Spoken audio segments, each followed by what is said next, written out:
میں doctor Fahima مارواری college Ranchi. ہماری پیاری بچیوں، آج میں آپ لوگوں کے سامنے مرزا غالب کے حالات زندگی کو پیش کروں گی۔ سیمسٹر 4 کا پیپر 1 کا یہ پارٹ ہے، ٹھیک ہے؟ کچھ ان کے بارے میں بھی آپ لوگ اچھے سے جان لیجیے۔ چلیے ٹھیک ہے تب۔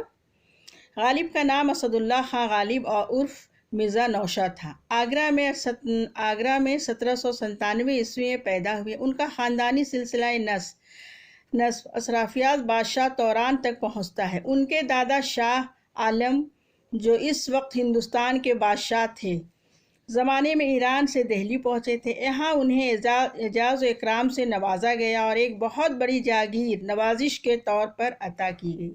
مرزا غالب کو مغل بادشاہ کی طرف سے کئی خطابات عطا ہوئے، مثلاً دبیر الملک، نجم الدولہ اور نظام جنگ وغیرہ وغیرہ۔ ان کے والد عبداللہ بیگ مغل سلطنت میں ملازم تھے اور فوج کے اعلیٰ عہدے پر فائز تھے، سمجھ گئے؟ اور ملازمت کے سلسلے میں ہندوستان کے مختلف مقامات پر سفر کرتے رہے۔ آخر کار راجہ بختیار سنگھ کے ملازم ہوئے اور 1801 عیسوی میں کسی لڑائی میں مارے گئے۔ اس کے بعد چچا نے پرورش کی ذمہ داری اٹھائی۔ مرزا صاحب صرف 9 برس کے ہی تھے کہ چچا کا انتقال ہو گیا۔ انگریزی سرکار کی طرف سے مرحوم کے وارثوں کے لیے پینشن مقرر کی گئی، جس میں سے 700 روپیہ سالانہ مرزا کو بھی ملا کرتا تھا۔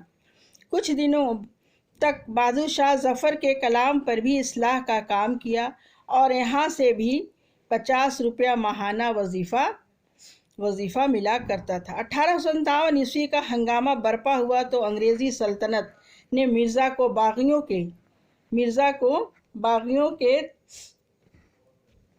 دشواریوں سے بچایا اور ان کا سامنا کرنا پڑا اور مرزا کی گزر بسر مشکل ہو گئی۔ 100 روپیہ ماہانہ وظیفہ نواب رامپور سے بھی ملتا تھا۔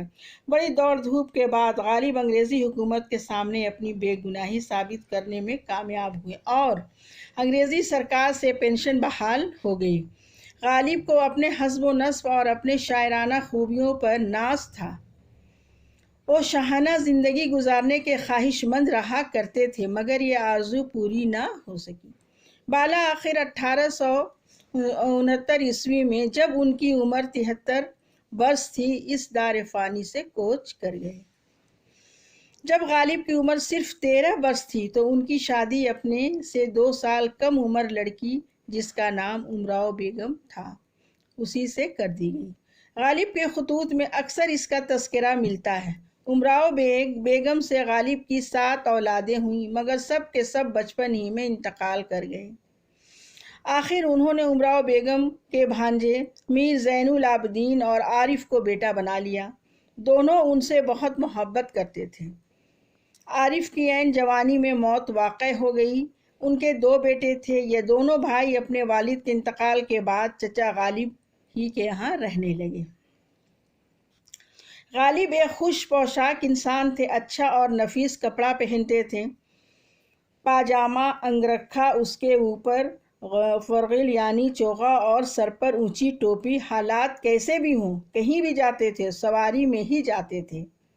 کھانا بھی ہمیشہ نفیس پسند کرتے تھے۔ بڑھاپے میں یہ خوراک کچھ کم ہو گئی تھی، جس کی جا بجا شکایت اپنے خطوط میں کرتے تھے۔ ناشتے کے وقت 7 بادام کا شیرہ، قند شکر کے شربت ساتھ لیتے تھے۔ دوپہر کو سیر بھر گوشت کا گاڑھا پانی یعنی سوپ لیتے تھے۔ قریب شام 3 یا 4 تلے ہوئے کباب اور آم بہت پسند فرماتے تھے، ساتھ ہی ساتھ اس کے ہم وزن ارک گلاب بھی لیتے تھے، سمجھ کے ان کا یہ کھانا تھا، ماشاءاللہ۔ نمکین تلے ہوئے باداموں کے ساتھ شراب پیتے تھے۔ مطالعہ کا بھی غالب کو بہت شوق تھا، لیکن کتاب خرید کر پڑھنا پسند نہیں کرتے تھے۔ مطالعہ کا بھی غالب کو بہت شوق تھا، لیکن وہ کتاب لے کر پڑھنا پسند نہیں کرتے تھے، سمجھ گئی؟ بلکہ ادھار لے کر پڑھتے تھے، پھر کتاب اسے واپس کر دیتے تھے۔ غالب بہت فیاض اور دریا دل انسان تھے۔ دوست احباب طرح طرح کی فرمائشیں کرتے تھے اور بہرحال انہیں پورا کرتے تھے۔ گھر کے سامنے اپاہج اور محتاج جمع رہتے تھے۔ ان کی ہر طرح سے مدد کرتے تھے۔ ان کے ملازمین کی تعداد کافی بڑی تھی۔ تنگ دستی کے دنوں میں بھی کسی کو برطرف نہیں کیا، البتہ کوئی اپنے طور سے نوکری چھوڑ گیا تو اسے روکا بھی نہیں، کوئی دوبارہ لوٹ آیا تو اسے بہرحال پناہ بھی دی۔ بھائی جہاں سے ہم کھائیں وہاں سے تم بھی کھاؤ، یہ ان کا کہنا تھا۔ غالب ایک عظیم فنکار ہی نہیں تھے بلکہ رنگا رنگ اور پہلودار شخصیت کے مالک بھی تھے۔ ان کے کلام کے مطالعے سے مسرت کے ساتھ ساتھ بصیرت بھی حاصل ہوتی تھی۔ ان کے خطوط اردو نثر کے ارتقاء کی ایک اہم کڑی ہے۔ ان کے کلام اور ان کے خطوط دونوں کا مطالعہ اردو ادب کے طالب علموں کے لیے بہت ضروری ہے۔ لیکن ان کی زندگی کے واقعات مزیدار بھی ہیں، ولولہ انگیز بھی اور عبرت انگیز بھی۔ یہ بات تسلیم شدہ ہے کہ 18ویں صدی میر تقی میر کی تھی اور 19ویں صدی غالب کی، اور 20ویں صدی علامہ اقبال کی تھی۔ غالب کی عظمت کا راز صرف ان کی شاعری کے حسن اور بیان کی خوبی ہی میں پوشیدہ نہیں ہے، بلکہ ان کا اصل کمال یہ ہے کہ وہ زندگی کے حقائق اور انسانی زندگی کی نفسیات کا بہت گہرائی سے مطالعہ کیا تھا، کیونکہ وہ خود انہی حالات سے گزرے تھے۔ پھر ان حالات کو بیان کرنے میں جس سادگی و گہرائی سے کام لیا، وہ صرف اور صرف غالب ہی کا حصہ تھا۔ سمجھ گئی؟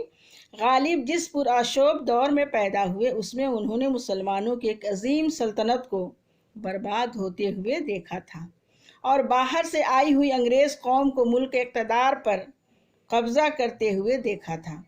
غالباً یہی وہ پس منظر ہے جس نے ان کی نظر میں گہرائی اور فکر میں وسعت پیدا کر دی۔ اس طرح سے ہم غالب کی مختصر میں حالات زندگی کو بیان کیا، اور آپ اسے سمجھ گئی ہوں گی، ٹھیک ہے؟ اور اس کا خیال بھی رکھیے گا اور اچھے سے پڑھیے۔ انشاءاللہ تعالیٰ پھر اگلے کلاس میں دوسرے موضوع پہ بات ہوگی۔ اس لاک ڈاؤن میں اپنا خیال رکھیے، اور خاص کر جو بھی میں بتا رہی ہوں اس کو یاد کیجیے اور اپنے نوٹس کو بھی تیار کیجیے گا، ٹھیک ہے؟ انشاءاللہ۔ اللہ حافظ۔